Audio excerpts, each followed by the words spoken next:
오전에 광고 드렸듯이 오늘 오후부터는 예배란 무엇인가에 대해서 여러분들과 함께 공부해 보기를 원합니다.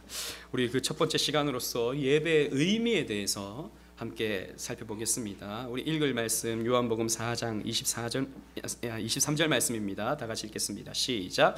아버지께 참되게 예배하는 자들은 영과 진리로 예배할 때가 오나니 곧 이때라. 아버지께서는 자기에게 이렇게 예배하는 자들을 찾으시느니라. 아멘. 아버지께 참되게 예배하는 자들, 예배를 드릴 때 참되게 예배 드려야 한다라는 것이죠. 즉 이 말은 참되지 않게 예배 드리는 사람이 있다라는 것입니다. 우리는 참되게 예배할 필요가 있습니다. 그 방법은 영과 진리로 예배하는 것이다 그랬습니다. 이 부분에 대해서는 우리 앞으로 살펴보겠습니다. 아버지는 이렇게 예배하는 자들을 찾으신다라고 우리 주님께서 말씀하셨습니다. 왜? 그렇게 예배하는 자를 우리 주님께서 기뻐하시기 때문에, 하나님께서 좋아하시기 때문에 하나님은 이렇게 예배하는 자를 찾으시는 것이죠. 여러분, 하나님이 왜 우리를 창조하셨습니까? 하나님이 왜 우리를 지으셨습니까? 이사야 43장 21절 말씀에 이 백성은 나를 위하여 지었나니 나를 찬송하게 하려 함이라 라고 기록하고 있죠. 하나님은 우리를 통하여 예배 받으시기 위하여, 찬송 받으시기 위하여 우리를 지으셨고 구원해 내셨습니다. 그러므로 우리는 하나님께 부름받은 우리는 마땅히 하나님을 찬송하고 예배해야 하는 것이죠. 그래서 우리는 매 주일마다 예배를 드립니다.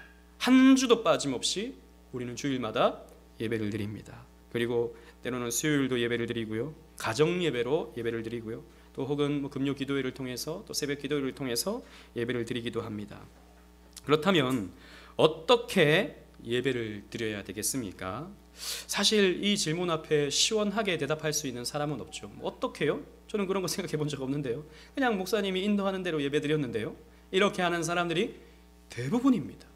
왜냐하면 예배를 어떻게 드려야 한다라고 배워본 적이 없기 때문이죠. 사실 예배학이라고 하는 신학의 한 분과가 있습니다. 예배학이라고 하는, 어떻게 예배를 드려야 하는가. 근데 신학교에서만 배우는 것이죠. 우리 교회도 여신원 다니신 분들이 계시기 때문에 또 이렇게 예배학을 공부하신 분들도 있겠지만, 그러나 대부분의 성도들은 이 예배학을 배우질 않습니다. 교회에서도 잘 가르쳐 주지 않죠.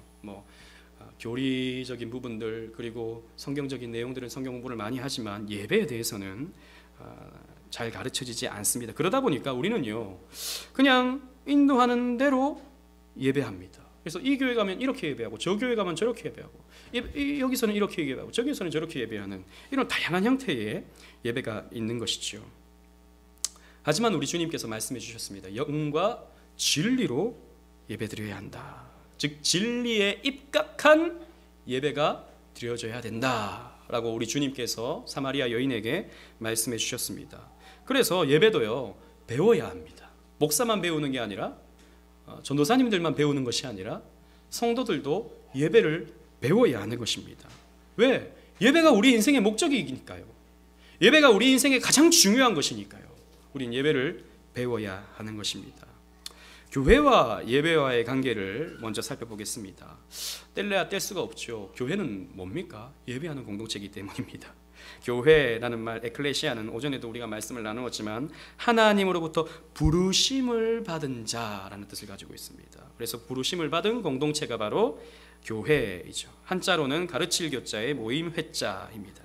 가르침을 받는 모임이라는 것입니다. 여기서 가르침은 주로 설교를 말하고 있죠. 더 넓게 말하면 성경 공부까지도 포함할 수 있는데, 우리는 단지 설교만을 듣기 위하여 모이지는 않습니다. 성찬도 하고요, 찬송도 하고요, 헌금도 하고, 기도도 하고, 성경 공부도 하고, 교제도 하고, 여러 가지 것들을 하죠. 교회는 이것이 바로 여러분 전체적으로 이렇게 모든 것을 하는 게 사실 예배입니다. 우리 주일의 모든 시간들이요, 넓게 본다면 다 예배이죠. 그리고 또 주일에 받은 은혜를 가지고 한 주간을 살아가는 그 삶 전부가 또 예배입니다. 다 그럼 이것도 예배고 저것도 예배고, 그러면 굳이 주일 낮에만 예배 드릴 필요가 있나요? 그 부분에 대해서는 다음 주에 우리가 공부하게 될 것입니다. 공예배의 중요성에 대해서는. 아무튼 교회는요, 예배하는 공동체다라는 것입니다. 예배하기 위하여 우리는 모이는 것입니다. 사도행전 2장 46절 47절 말씀을 다 같이 한번 읽어보겠습니다. 시작. 날마다 마음을 같이하여 성전에 모이기를 힘쓰고 집에서 떡을 떼며 기쁨과 순전한 마음으로 음식을 먹고 하나님을 찬미하며 또 온 백성에게 칭송을 받으니, 날마다 마음을 같이하여 성전에 모이기를 힘썼다. 초대교회 성도들은 성전에 모이기를 힘써서 거기에서 말씀을 나누고 또 집에서 떡을 뗐다. 떡을 떼는 것은 성찬을 의미하고 있죠. 기쁨과 마음으로 음식을 먹고 하나님을 찬미했다. 이것도 예배적인 표현이죠. 또 그렇게 교회가 모이니까 세상 사람들이 어떻게 받는가? 칭송했다라고 성경이 기록하고 있습니다. 그래서 교회는요, 모여서 뭘 하는가? 우리가 설교만 듣는 것이 아니라 찬송도 하고 교제도 하고 성경 공부도 함을 통해서 전체가 예배하기 위함이다. 하나님을 섬기기 위함이다라는 것이죠. 두 번째로 참된 교회와 참된 예배를 보시겠습니다. 예배라고 하는 형식이 있다고 해서 다 교회라고는 할 수 없습니다. 무슨 말이냐 하면 예배라는 말은, 워십이라는 말은 기독교에만 해당하는 단어는 아니기 때문이죠. 옥스퍼드 이 사전을 보면 이 워십이라는 말을 어떤 절대자에게 바치는 어떤 종교 행위라고 이렇게 표현되어 있습니다. 절대자는 우리가 믿는 절대자는 하나님이죠. 그러나 저 힌두교에서는 그 절대자라는 존재가 브라만 같은 그런 존재죠. 저 알라 신을 믿는 저 이슬람 사람들은 절대자가 알라가 되는 것이죠. 아무튼 각자의 종교에 따라서 어떤 절대 존재가 있는 것입니다. 그래서 월십이라는 말, 예배라는 말, 프로스코네오라는 말은 사실 기독교에만 한정되어서 사용하지는 않는다라는 것이죠. 무슨 말이냐면 예배를 드린다고 해서, 예배를 한다고 해서 다 바른 교회는 아니다라는 것이죠. 다 교회는 아니듯이 또 기독교적인 어떤 행태를 갖고 예배를 드린다고 해서 다 바른 교회는 아니다라는 것입니다. 예배라는 말을 사용한다고 해서 어떤 예배인가를 통해서 우리는 참되고 바른 교회를 구별해낼 수 있는 것입니다. 예배를 어떻게 드리는가? 웨스트민스터 신앙고백서 제25장 교회에 관하여 이 부분을 다 같이 한번 읽어보겠습니다. 시작. 보편교회의 한 일원으로서의 개체교회가 복음의 교리를 얼마나 더 또는 덜 순수하게 가르치고 받아들이고 규례를 집행했으며 공예배가 순결하게 진행되었느냐에 따라 더 순수하기도 하고 덜 순수하기도 한다. 즉 교회는요, 순수한 교회가 있고 덜 순수한 교회가 있다라는 것이죠. 그럼 뭐 보고 하느냐? 예배를 보면 안다라는 것입니다. 예배가 어떻게 드려지는지를 보면 이 교회가 순수한 교회이고 바른 교회이고 아니면 타락한 교회이고 순수하지 못한 교회인 것을 우리는 분별할 수 있다라는 것이죠. 여러분, 요즘에는 이 예배라고 하는 이 형식이 파괴되는 그런 시대입니다. 미국에서는 지금 emerging church라고 하는 새로운 바람이 불어서, emerging이라는 말이 무슨 말입니까? 대안의 이런 뜻이거든요. 대안적인 예배. 왜 우리가 드리는 이런 예배는 너무 형식적이고 너무 딱딱하고 어떻게 보면 새로운 사람들이 너무 지루해하니까 좀 대안의 형식으로서 예배를 드리자라고 해서 콘서트 같은 예배 혹은 이런 이벤트 같은 예배. 그래서요, 막 갑자기 큰 막 공이 막 예배 시간에 막 굴러와요. 큰 공이 막 굴러오는데 갑자기 그 공이 막 팍 쪼개지는데 목사님이 촥 나와가지고 여러분 오늘 말씀을 제가 전해드리겠습니다 라고 하면서, 여러분 실제로 미국에서 이렇게 예배를 드려요. 그런 교회는요, 사람들이 미어집니다. 그리고 요즘에는 목사님들이요, 얼마나 또 노래도 잘하는지, 머리도 염색 탁 해가지고 기타 탁 메고 노래하다가 여러분 하나님은 살아계십니다 그러면서 또 막 기도에 인도하다가 또 설교하다가 또 막 찬양하다가 콘서트 같은 예배, 이런 교회들이 유행을 하고 있어요. 저 발산동에 가면 그런 교회가 하나 있어요. 예, 있어요. 예. 왜? 젊은이들이 그런 걸 좋아한다는 것이죠. 그런데 우리 오전에도 말씀을 나누었지만 그 초점이 누구에게 가 있는가? 누구를 기쁘게 하기 위하여 예배를 드리는가? 야, 공이 굴러왔는데 거기 목사님이 나와서 너무 재밌었어, 이번 이벤트는. 야, 목사님이 노래를 하고 이렇게 기타를 치고 막 그 엄청난 그 기타 리프가 막 가는데 너무 멋있었어 목사님. 거기 감동을 받는다면, 거기에 재미를 느끼게 된다면 그 예배의 초점은 사람에게 가 있는 것입니다. 사람을 기쁘게 하는 것이죠. 아닙니다, 여러분. 예배는 사람을 기쁘게 하는 것이 아니죠. 하나님을 기쁘시게 해야 되는 게 예배입니다. 하나님을 기쁘시게 할 때 우리 또한 기뻐질 수 있다라고 믿는 것이 우리의 예배인 것이죠. 그래서 우리의 예배는 진리에 입각하여 예배를 드려야 하는 것이죠. 항상 온전한 예배가 되도록 우리는 노력해야 됩니다. 그래서 참된 예배는 교회의 가장 중요한 사명입니다. 어떻게 하면 바르게 예배를 드릴까? 어떻게 하면 하나님 기뻐하시는 예배를 드릴까를 고민해야 하는 것이 참된 교회의 모습인 것이죠. 그렇다면 이 예배라는 말이 성경에서 어떻게 표현되고 있는가 우리 한번 보시겠습니다. 첫 번째, 예배라는 말은 사실 엎드려 절하다라는 뜻을 가지고 있어요. 우리가 사용하고 있는 이 한자어 예배라는 말 그대로 풀이하면 절하여 예를 표하다라는 뜻을 가지고 있습니다. 실제로 헬라어가 프로스코네오라는 말인데요, 이 말도 엎드리다라는 뜻을 가지고 있어요. 성경에 보면 그런 장면이 많이 나오죠. 시편 132편 7절 말씀을 다 같이 한번 읽어보겠습니다. 시작. 우리가 그의 계신 곳으로 들어가서 그의 발등상 앞에서 엎드려 예배하리로다. 자, 엎드려 예배하리로다. 엎드리다라는 말, 어떤 절대자 앞에서 엎드리다, 이것이 바로 worship이 되는 것입니다. 프로스코네오, 예배라는 말이 되는 것입니다. 앞에서도 말씀드렸다시피 그러나 이 worship이라는 말은 꼭 기독교에서만 사용하는 표현은 아닙니다. 모든 사람은 사실 예배자입니다. 신자든 불신자든. 목사님, 좀 길거리 다니는 사람들은 예배 안 드리던데요. 그 말이 아니고 섬기는 대상들이 다 있다라는 것입니다. 우리 하나님 믿는 사람들은 하나님을 worship하지만 이 세상에 하나님을 믿지 않는 사람들은 나름의 섬기는 그런 절대적인 존재가 다 있는 것이죠. 어떤 사람은 돈을 예배합니다. 어떤 사람은 자기 자식을 예배합니다. 어떤 사람은 자기 성공을 예배하죠. 이걸 어떻게 할 수 있냐? 그 사람의 입에서 무슨 말이 나오는가를 보면 알 수 있습니다. 맨날 말끝마다 돈, 돈이 없어서 돈이 있어야 되는, 돈이 있어야. 쿡 찌르면 돈. 그 사람은 돈을 예배하고 있는 사람입니다. 또 어떤 사람은 쿡 찌르면 우리 애가 이번에 이 대학을 가야 되는데 어떻게 하면 그 대학을 갈 수 있나? 저 학원을 다니면 갈 수 있나? 이 학원을 다니면 갈 수 있나? 너희 집 애는 이번에 좋은 대학 갔던데 어디에 갔냐? 그 스카이 캐슬이라고 하는 드라마를 보면 그 엄마들은 자식을 예배하고 있죠. 자식이 좋은 대학에 들어가는 것이 인생 최대 목표고, 그래서 돈을 수십억을 갖다 바쳐도 나는 그 자식의 성공을 위해서 바칠 수 있다라고 여기는 것입니다. 자식을 예배하는 것입니다. 자식을. 아들, 딸을 예배하는 것이죠. 또 어떤 사람은 자기의 성공, 어떻게 하면 내가 취직을 하고, 내가 어떻게 하면 내가 또 저 자리에 오를 수 있고, 콕 찌르면 맨날 그 말만 나온다 그러면 그 사람은 그것을 예배하고 있는 것입니다. 여러분들 입에서는 무슨 말이 제일 많이 나옵니까? 내가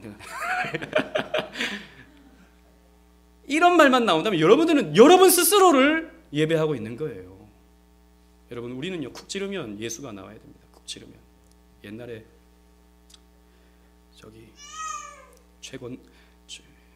갑자기 이름이 기억이 안 나네요. 최건능 목사님은 쿡 찌르면 예수 나오고, 쿡 찌르면 천국 나오고, 그만 좀 얘기하라고 때리면 또 예수 천당. 예, 그렇게 나왔다고 하는데, 물론 우리가 꼭 그렇게까지는 극단적으로는 아니겠지만 우리의 입에는 감사가 나와야 되고, 하나님의 찬양이 나와야 되고, 또 하나님이 우리에게 주신 말씀, 진리의 내용들이 우리 입술에서 나와야지, 세상 사람들과 별다를 바 없는 말들이 우리 입에서 마구마구 쏟아진다면 우리는 그런 것들을 예배하고 있는 것일지도 모릅니다. 저는 예전에 대학생들이 이렇게 가르쳐 봤는데, 자기들끼리 이렇게 얘기하는 거 이렇게 들어보면, 무슨 얘기를 하나 이렇게 들어보면 전부 다 연예인 얘기하고 있어요. 이번에 걔가 어떻게 나왔는데 TV 얘기가 이렇게 나왔는데 너무 멋지더라. 그래서 뭐를 다운받았네, 뭘 했네, 이번에 걔는 어떠니, 그런 얘기밖에 안 해요. 연예인을 예배하고 있는 것이죠. 연예인을. 실제로 그런 콘서트장 가면은 열광의 도가니, 예배의 도가니, 그런 연예인을, 아이돌을 예배하는 것입니다. 여러분, 그런 것들을 우리는 뭐라 그럽니까? 우상숭배라고 말합니다. 여러분, 돈 앞에 절하지 마십시오. 사람 앞에 절하지 마십시오. 세상 성공 앞에 절하지 마십시오. 그건 불신자들이 하는 일입니다. 우리는 하나님을 예배해야 되는 것이죠. 하나님을 내 인생 중심에 모시고 그분만을 위하여 사는 존재가 되어야 합니다. 이것이 여러분 우리가 가장 행복할 수 있는 길입니다. 아까 제가 찬양을 나눌 때도 얘기했지만 세상 것들에 집착하고 세상 것들에 우리가 연연하고 살아갈 때 우리는 늘 불행해요. 여러분, 내가 저것만 되면, 내가 저것만 가지면 너무 좋을 것 같아. 여러분, 그거 한번 가져보셔요. 3일 지나면요 또 밋밋하다고요. 우리 애가 저 대학만 가면은 내가 소원이 없을 것 같아. 그런 한 3일보단 더 가요. 한 3달 가요. 3달 지나면 또 밋밋하다고요. 우리가 그런 것들만 놓고 살아가게 된다면 우리는 불행합니다. 그러나 영원히 변함없으신 하나님 우리 안에 모시고 살아갈 때 우리는 참된 행복을 누릴 수 있는 것이죠. 그리고 성경에 보면요, 여호와의 이름을 부르다라는 뜻을 가지고 있습니다. 이런 표현이 나오는데요, 이 말은 성경의 예배의 관용적 표현입니다. 즉 여호와의 이름을 부른다라는 말은 성경이 이렇게 나오면요, 예배했다 이런 뜻을 가지고 있는 것이죠. 이 표현은 사실 3계명, 여호와의 이름을 망령되게 부르지 말라라는 명령과도 연관됩니다. 3계명의 내용은 우리 지난번 10계명 할 때도 살펴보았지만 무슨 말입니까? 여호와의 이름을 망령되게 부르지 말라, 함부로 예배하지 말라는 말입니다. 이렇게 아까 우리 앞에서 얘기를 나눴듯이 그런 이머징 처치 같이 그런 식으로 예배하지 말라는 말입니다. 마음대로 망령되게 바르게 예배드려라 라는 것이 3계명의 명령인 것이죠. 그리고 여호와의 이름을 찬송하라 라고 하는 이 성경의 표현도 굉장히 많이 나오죠. 시편에 보면 또 수도 없이 많이 나옵니다. 이런 것들이 다 여호와의 이름을 부르는 것입니다. 여호와의 성호를 높이는 것, 찬송이죠. 이것이 바로 예배적 표현인 것입니다. 우리 창세기 12장 8절 말씀 다 같이 읽어보겠습니다. 시작. 거기서 베델 동쪽 산으로 옮겨 장막을 치니 서쪽은 베델이요 동쪽은 아이라. 그가 그곳에서 여호와께 쌓고 여호와의 이름을 부르더니. 아멘. 우리 조금 이따 구속사 우리 오전 말씀에서도 이 말씀을 제가 다루려고 하는데, 이 말씀은 아브라함이 이 세겜 땅에 와서 저 갈대아 우르를 떠나 세겜 땅에 도착해서 도착하자마자 그 장면을 지금 묘사하고 있는 말씀입니다. 즉 베델 동쪽 산으로 옮겨 장막을 치니, 여기 세겜입니다. 서쪽은 베델이고 동쪽은 아이다. 그가 그곳에서 여호와께 제단을 쌓고 여호와의 이름을 불렀다. 이 말은 불신 세상의 중앙에 들어와서, 그때 당시에 세겜은 가장 번성한, 가장 번영한 그런 땅이었습니다. 그런데 그 땅에 들어와서, 사실 거기에 보면요, 이 말씀 앞뒤 전으로 살펴보면 세겜 모래 상수리 나무가 나오거든요. 이 세겜 모래 상수리 나무가 뭐냐면 우상숭배의 모습들입니다. 흔적들입니다. 그곳에서 여호와께 단을 쌓고 여호와 이름을 불렀다라는 말은 무슨 말이냐면, 그때 당시에 가장 번영한 곳에서 자신들을 성공시켜 주겠다고 약속하는 신들을 섬기지 않고 이 아브라함은 여호와의 이름을 불렀다. 그 세겜 사람들이 섬기는 신을 함께 숭배하지 않고 아브라함은 여호와의 이름을 불렀다라는 말입니다. 여러분, 이것이 바로 우리 그리스도인들의 모습이 되어야 되는 것이죠. 우리도 세상 사람들과 똑같이 돈, 자식, 성공 이런 것들 숭배하지 않고 우리는 여호와의 이름을 불러야 됩니다. 이것이 바로 저와 여러분들의 자세인 것이죠. 그리고 섬기다라는 표현이 성경에 많이 나오는데, 예배를 영어로 서비스라고 말하기도 합니다. 우리는 하나님을 섬기는 그런 행위로서 예배를 드리는 것이죠. 히브리서 9장 6절 말씀을 다 같이 한번 읽어보도록 하겠습니다. 시작. 이 모든 것을 이같이 예비하였으니 제사장들이 항상 첫 장막에 들어가 섬기는 예식을 행하고, 이 구약의 이야기를 지금 히브리서가 정리하고 있는 것입니다. 제사장들이 첫 장막에 들어가 섬기는 예식을 했다. 즉 하나님이 명령한 대로 예를 표했다라는 것이죠. 예배를 드렸다라는 말입니다. 이렇게 섬기다라는 말은 예배하다라는 말의 관용적인 표현이 됩니다. 따라서 예배는 하나님께 예를 다하며 절을 하는 행위로서 하나님을 향한 섬김과 봉사를 담고 있습니다. 예배는 하나님께 합당한 영광을 올려 드리는 것이죠. 그래서 우리는 예배를 중요시하고 하나님을 섬기는 하나의 표현으로서 예배를 정성껏 드려야 되는 것입니다. 그런데 예배라고 하는 말을 우리가 조금 신학적으로, 조금 어렵지만 신학적으로 좀 표현해 본다면 계시에 대한 반응이라고 할 수 있습니다. 우리는 흔히 예배를 드리는 것으로 생각합니다. 물론 예배의 어떤 초점은, 우리가 가지고 있는 초점은 하나님을 향해 올려드리는 것입니다. 하지만 예배는 우리가 드리기 이전에 하나님의 찾아오심으로부터 시작한다는 것을 우리는 잊지 말아야 됩니다. 아브라함이 하나님을 몰랐죠. 처음에는 갈대아 우르에 살 때는요, 나나라고 하는 달신을 섬기던 그런 사람이었습니다. 그런데 하나님이 아브라함을 찾아오시죠. 본토 친척 아비집을 떠나 내가 내게 지시할 곳으로 가라 라고 말씀하셨을 때 이 아브라함은요, 하나님을 만나고 하나님의 말씀에 순종해서 가나안 땅으로 옮겨갑니다. 이것이 바로 아브라함의 신앙이었던 것이죠. 하나님의 찾아오심이 있고 나서 거기에 대한 합당한 반응이 아브라함에게서 나오는 것입니다. 그래서 여러분, 이 예배라고 하는 것은 하나님이 우리를 찾아오시면 우리가 하나님을 향하여 반응이 나타나는데 그것이 바로 예배인 것입니다. 이건 공적 예배뿐만 아니라 사적 예배도 마찬가지입니다. 하나님이 우리를 찾아오셔요. 무엇으로 찾아오십니까? 여러분, 하나님이 여러분들에게 나타나던가요? 어젯밤에 하나님이 저에게 나타나셔서 내일 교회를 꼭 가라 라고 말씀하셨다. 왜 이렇게 나타나십니까? 아니죠, 그죠? 성경을 통해서 우리를 찾아오십니다. 여러분들의 발걸음을 인도하시고 이 교회로 오게 하셔서 하나님 말씀을 듣게 하시죠. 이 듣게 하심으로 말미암아 여러분들을 찾아오시는 것입니다. 그러면 여러분들은 어떤 반응이 나타나야 하면, 하나님은 살아계시고 하나님은 역사하시고 우리를 구원하시기 때문에 내가 합당한 그분에게 영광을 돌려드려야겠다라고 하는 반응이 나타나는 것입니다. 이것이 뭐냐? 예배인 것입니다. 그래서 개혁주의 신학자 제이 아담스는요, 예배를 계시에 대한 반응이라고 표현했습니다.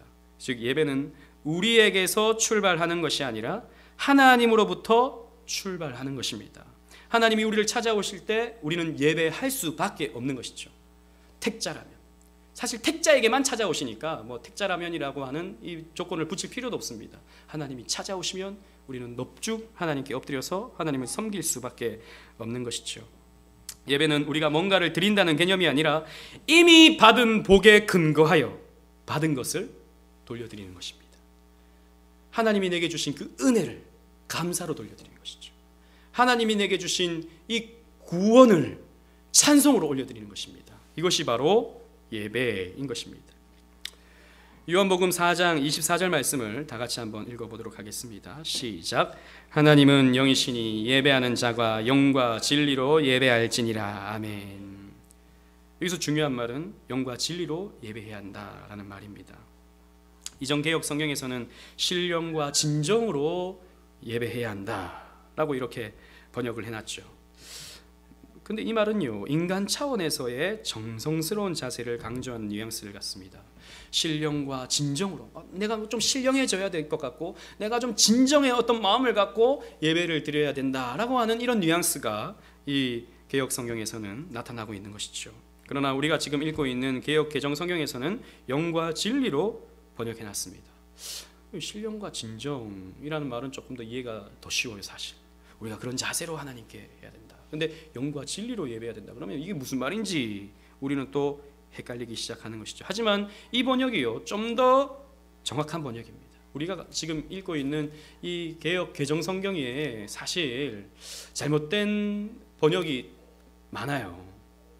굉장히 좀 뭐랄까요, 원어에 근거하고 우리가 가지고 있는 신학적인 입장에서 근거한 해석이 아니라 이 성경을 만들 때요, 이 장로교, 감리교, 침례교 다 염두해두면서 번역하다 보니까 이 중간쯤 위치에서 이렇게 번역이 되다 보니까 굉장히 자유주의적인 표현들이 개역 성경이 많이 있어요. 그래서 사실 우리가 쓰는 성경이 잘된 번역이 아닙니다. 오히려 이전에 쓰던 개역 한글 성경이 오히려 더 우리가 쓰기에는 더 좋을 수 있어요. 근데 안 나오니까, 구하기가 어려우니까 우리가 지금 이 성경을 쓰는데, 하지만 이 본문만큼은 더 잘 번역되어 있습니다. 영과 진리로. 특히 이 진리라는 말은 알레이세이아라는 말인데 무슨 정성을 가지고 이런 말이 아닙니다. 진리를 가지고 예배를 드려야 된다 이 말이거든요. 앞에서도 말씀드렸다시피 하나님이 우리에게 진리를 주실 때, 성경을 통해서 우리를 진리로 깨닫게 해주실 때 그 진리를 통해서 예배를 드려야 된다라는 말입니다. 즉 우리의 어떤 노력과 정성으로 하나님께 나아가는 것이 아니라 성령 하나님의 주권적인 역사로, 즉 영으로, 또 하나님이 주신 진리로 예배해야 된다. 그 진리에 대한 반응으로서 우리는 예배를 드려야 된다라는 것을 이 요한복음 4장 24절 말씀은 가르쳐주고 있는 것이죠. 그래서 여러분, 진리를 모르고서는 예배할 수가 없어요. 그냥 예배 시간에 앉아 있다고 해서 예배 드리는 것이 아닙니다, 여러분. 물론 진리라고 해서 뭐 깊은 신학적 내용을 우리가 알아야만 예배 드릴 수 있는 것도 아닙니다만, 하나님이 여러분 각자에게 이 공교회에서 선포되어지는 말씀을 통해 깨닫게 하시고 이해케 하시는 진리의 내용들이 있습니다. 그 내용을 가지고, 그 내용을 받고 우리는 하나님께 합당한 영광을 올려드리는 거예요, 예배라고 하는 것은. 그래서 우리는 배워야 하는 것입니다. 말씀을 맺겠습니다. 우리는 뭐든지 열심히 하면 좋은 것이라고 여깁니다. 열심히 하는 것 나쁜 것이 아닙니다. 하지만 잘못된 열심은 잘못된 결과를 낳게 될 수 있습니다. 열심히 한다고, 열심히 예배드렸다고 해서 다 좋은 것은 아닌 것이죠. 그래서 초대교구 어거스틴은 잘못된 방향으로 뛰어가기보다 바른 방향으로 쩔뚝거리며 가는 것이 낫다 그랬습니다. 우리가 가는 방향이 옳다면 천천히 가더라도 이 방향으로 가는 것이 옳은 것입니다. 사람들이 좋아하든 싫어하든, 사람들이 감동하든 감동하지 않든, 우리는요 하나님이 우리에게 주신 진리의 내용대로 한 걸음 한 걸음 바보스럽게 걸어가는 것이 훨씬 더 좋은 것입니다. 그래서 우리는 앞으로 예배란 무엇인가에 대해서 함께 질문해보고 답을 찾아감으로써 우리의 예배를 함께 개혁해 나가기를 원합니다.